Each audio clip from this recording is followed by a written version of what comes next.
Hello and welcome to a new episode of Super Panda Adventures Developer Commentary. So last time we left off, I was in the desert for a particular reason, and this reason will be found out shortly. So yeah, I'm just reading my quest log here, and I think I have to go to the Eternal Tree now. So let's do that. I'm not quite sure why I was in the desert. I would have watched it. Anyway. So here we are in a new location. It's the Eternal Tree. And it was a part of the game that I had planned from the beginning. Because I don't know why, but it reminds me of like in... I have to position my microphone differently so I don't blow in it. Anyway, so in the first Gun Girl game, there was a tree level, which was vertical, and I don't know why, but for some reason I really like the idea of a level inside a tree. Maybe that's some... Dr. Freud would listen to this now very closely or something, I don't know. But anyway, let's get a new quest from this little fella. Hello, Quentin! Why do you have a carrot on your head? I don't have a carrot on my hat. You're crazy. Have you been drinking too many magic potions again? Yes. Well, I'm looking for Princess Maya. Have you seen her, or some robots perhaps? Your questions are utterly ridiculous and out of place. Would you like some strawberry tea? No thanks. After drinking the last tea, your tea last time, I was able to hear colors and the world seemed to melt. Wait, perhaps you can help me with a problem. I've lost my glowworm. Have you seen it? It's glowing. No, I'm afraid not. But I could help you looking for it. Where did you lose your bug? Come to my floating tower in Morella Mountain. Oh, a typo in my own game? It's supposed to be called Morello Mountain. It's probably somewhere in there. Actually, there are two more accidentally typo things in the game, because with the system that I created to make this text appear. Come to my floating tower, Morella Mountain. It's probably somewhere in there.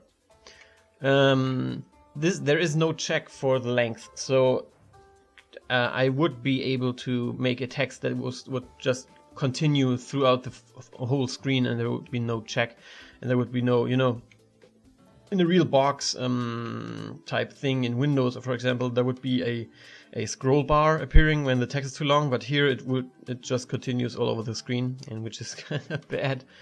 But I suck at this, so it's okay. What? No, doesn't make any sense.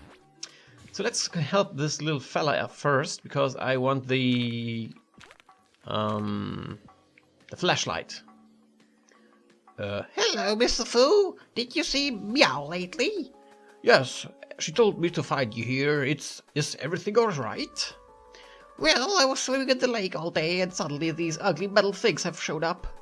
These ugly robots have attacked our village and have taken the Princess Maya somewhere. Did you see her? No, I was hiding from them in the water. The robots didn't like water Much, it seems. We have to get you to a safer place. If you stay in the water, your feet will get all wrinkly.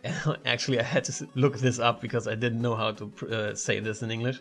A lot of things, actually, I had to look up because I've tried to keep the dialogue kind of like how you commonly talk. And although I listen a lot to English speaking people from the internet, there are quite some things that you say like in a just casual way that I just didn't know how to say it. So I had to look up a lot of urban dictionaries and everything. Anyway, you're right, but I can't leave without my family. They are in my house on top of this mountain. Sure, Mr. Alfonso, but you have to go somewhere safe. Where can I find you later? And why did I turn to Duke Nukem? I'll go back to the village. We have to repair the damage and build some defenses against the robots. Actually, this never happens. When I made this part of the game, I was thinking about creating like all these defense mechanisms for the city and like creating like a real some type of fortress out of the village, but after a while I just realized that it's completely unnecessary and just a waste of time if I would have tried that. So I just left this dialogue in it, I guess. So anyway, Good plan. I'll look after your family and see you in the village later. Take care. let's jump down here and grab some experience and money. Oh yeah. So in the beginning I had a lot of plans for the village, like it's expanding and the shop gets more stuff, and there was a shopkeeper that I planned, but I didn't put it in because I didn't see any reason for a shopkeeper to be there, because all you have to do is just look at the signs below what you want to buy and just jump at it so you can buy it. But in the beginning I was planning to have a real dialogue option and where you can select things that you want to buy, but that was ridiculous and not necessary and would have been a lot of work. Anyway, What took you so long? You don't have a yellow key on you, do you? Because, funny thing, I've lost my key to the tower. But not to worry, my furry friend, for I am a powerful mage and there's no door that can hold me back. My super special awesome magic powers will break every law of physics to help you get inside. is this even your tower, Quentin? Only one way to find out. Behold! Really, is that your super special awesome magic trick? Yes. Now go and find my beloved glowworm. It's somewhere in the basement. Wait, how does a floating tower have a... Never mind. So, let's get inside and kill this dude. And also, fun fact, I've tried to avoid words like killing in all the dialogue in the whole game, so it's always something like destroy or get rid of or something like that. You know, to have a little bit more mafia talk. But no, actually, I think it's a more positive language for a kids game. Or it's not a kids game, but it's a game that's also suited for kids. Let's say it that way. I refuse to say this is a kids game. Not I refuse, but I... What's the word? Oh yeah, I can hold... Ah, I totally forgot I can do this. Ha! This is awesome. What's the other word I wanted to... I don't agree on saying it's a kids game. Something like that. Anyway. So let's go here. And jump up here. Ha! Pwned your ass. Bitch. Alright. So this is a little tricky spot, and I don't know if you could see that, but in the video the frame rate kind of tanked. And this is also a reason why I'm not using the program anymore that I'm using currently.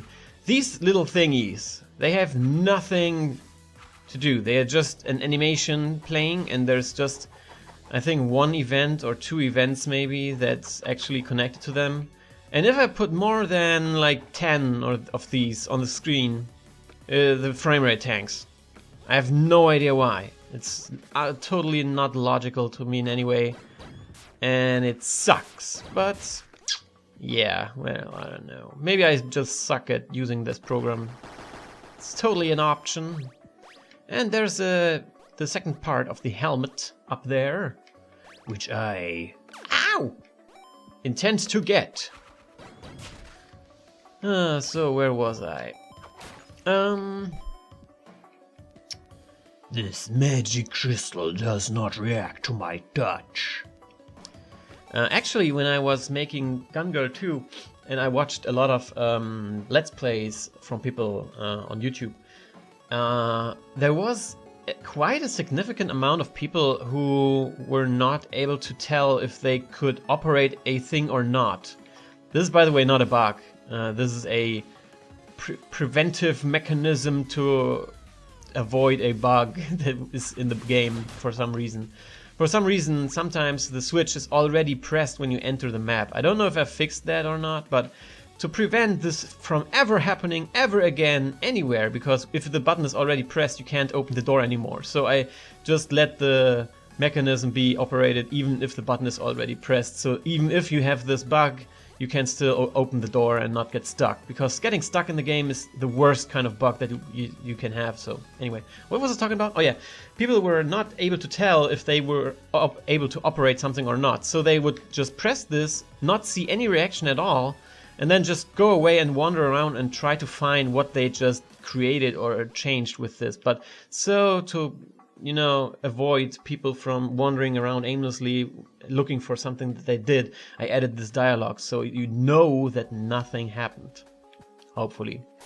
And this is also something that's kind of strange. When you create a game, you know, a lot of people have asked me that my opinions about the current situation where games seem to get stupider and stupider as more the you know, the longer the games are created. Well, back in the day, you know, games treated you like an adult, and a smart adult at that. For some reason, games keep getting stupider and stupider, and they have the tendency to just treat you like a stupid moron. And the reason, I can't totally understand the reason behind that, because when I create a game, more often than not, I get some emails from some people who are just angry at some point of the game. Wait, I didn't get the red key? Oh, damn it. So people get very angry at certain points at the game, which is caused by their own stupidity. But the problem with that is that sometimes these people just rate your game lower and say that your game is shit just because they are too stupid to figure it out. So as a developer, your natural, or at least my natural reaction to this is that I don't want this to happen again, so people don't feel stupid. And that's the reason why I make something in the game that for some people might seem totally stupid and like, God damn, I was able to figure that out on my own, thank you very much. But you know, it's not for you. If you're a smart person, then don't feel offended when the game treats you like an idiot. But it's for a lot of idiots out there. And yes, I say that about my own audience or my own gamers from my own games. Some are extremely stupid. Not all of them, of course, not all of them. But there is a percentage who are extremely dumb. And yeah, so to avoid getting negative responses from these people, games seem to treat you like an idiot.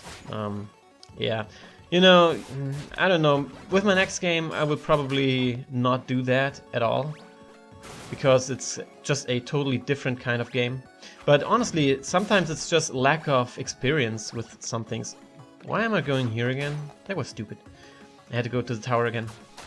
So yeah, sometimes it's just lack of experience. For example, I have played a lot of Nintendo games, and with these Nintendo games back in the day, or Sega games, I don't know if they are they have the same mechanics.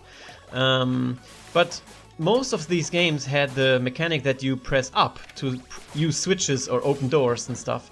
But other people have never played these games. Much younger gamers, for example, have never even seen a Nintendo Entertainment System before.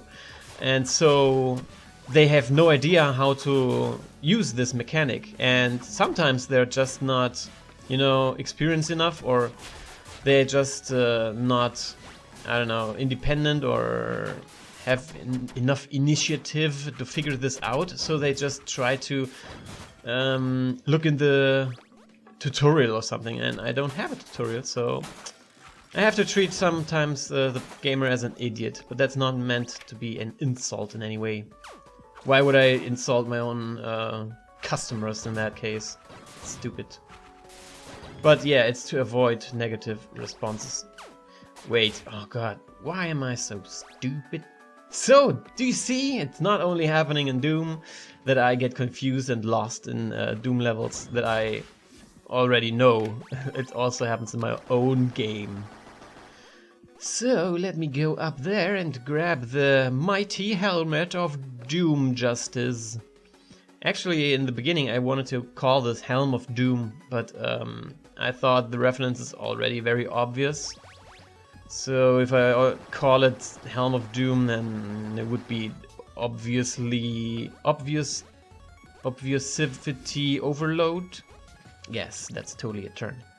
Anyway, now I have the power to be immune to knockback when enemies hit me. And also there's, when you pause the game, there's a sparkly thing coming down here. Oh, I have new points to spend. What do I want? I want more stunning and more crit. Yes. So yeah, actually a lot of things that you see in the game, which might seem like a bug, but it's not like a game-breaking bug. Sometimes it's just a preventive, a fail-safe if you want to prevent other bugs from happening. For example, when the sparkly things that you see on some blocks when you pause the game and unpause it, they are just fail-safes to just recreate the current state of the block, because sometimes when you pause the game while a block is recreated, for example, or something like that, the game might not recognize it fully. So when you unpause the game, the block might have both states at once, at the same time, or something like that. Some bug that could break the game. And to prevent everything that might happen that could break the game, I have some fail safes in here, so the game can be still played, even though it looks a little bit like unintended effects or something like that. But yeah, I just prevent bugs that might be very harmful. And so far, the game is out like for almost a year now, and there have been no reports of any kind of major game-breaking stuff. But even well, I have heard like one response where someone was able to break the game by pausing, I think, at a certain point. And that's really a problem with this engine that I'm using. Well, not with the engine, but with the engine that I created, you can say. But there is, in the actual program, there is no way to really pause the game. Oh, I didn't. Alright, I should head back up to... So now I have a flashlight. And... in form of a glowworm.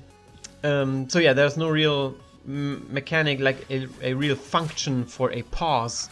So you have to create the pause by yourself and have to prevent everything that might be happening in the game manually. And that's quite a pain, I can tell you. So for some reason, for example, the hat that was just next to me. Oh wait, it stayed in the location? What? Let's just forget about that. Anyway, I found your glowworm. Great work, but that's not my glowworm. So I can keep the glowworm? Sure, whatever. Hey, want some fresh unicorn dust tea? Quentin, I already told you, why the heck not? Holy son of a gosh darn diggity, I'm out of tea. Don't tell me you're sending me on a quest to Oh no, silly. I have plenty of tea at my house under the eternal tree. Please come and see me there. Whoosh, and then he disappears. Boom. Bam. So, what else can I tell you? In this map, this water area had me quite concerned because there's a lot of moving things going on, and sometimes the frame rate goes down for a little bit, but sometimes it goes up again, even if you're not moving, which is quite strange. Ah yeah, also, by the way, if you're underwater and... Dogs, stop barking! If you're underwater, someone asked me that, like, hey, why is the panda not drowning? And my reaction to that was like, do you really want to see a panda drowning? And he's like, okay, you're right. So yeah, you can't drown because nobody wants to see a drowning panda. I mean, if maybe some sickos out there might, but I'm not one of them. Also, as another failsafe, as you can see when oh no, that's not a failsafe, that's actually a bug. Because currently it's like, when you pause the game, everything in the background gets restated, like the state of every object on the screen gets like recreated the way it was before. So on the Panda is a little variable, and if you're underwater it turns to 1, I think. So I go, and when it turns to 1 it makes this little splash effect. So as long as I'm underwater, even partially, there's no water splash effect. But when I jump out of the water completely and go inside again, then there's a water effect. And this is exactly when you pause the game, the state gets like set to 0 again, and then when you re-enter the screen from the pause menu, the Panda already checks again am I underwater, and then it turns back to 1 again, and then the water splash appears again. That was a little unnecessary information, I know, but shut up. Alright, now we're done with this area. Or are we? No, we are not. But I don't care about the house again right now. I don't want to go there. I want to go to Quentin. Because Quentin is cool. And this music in the area... God damn my frame rate! Keep up! Or else... Goddamn frame rate. This is not the game, by the way. I have some hard drive issues lately, which is kind of like stupid, but anyway. So yeah, when I press this, the state of every object gets like recreated, so there's the sparkles.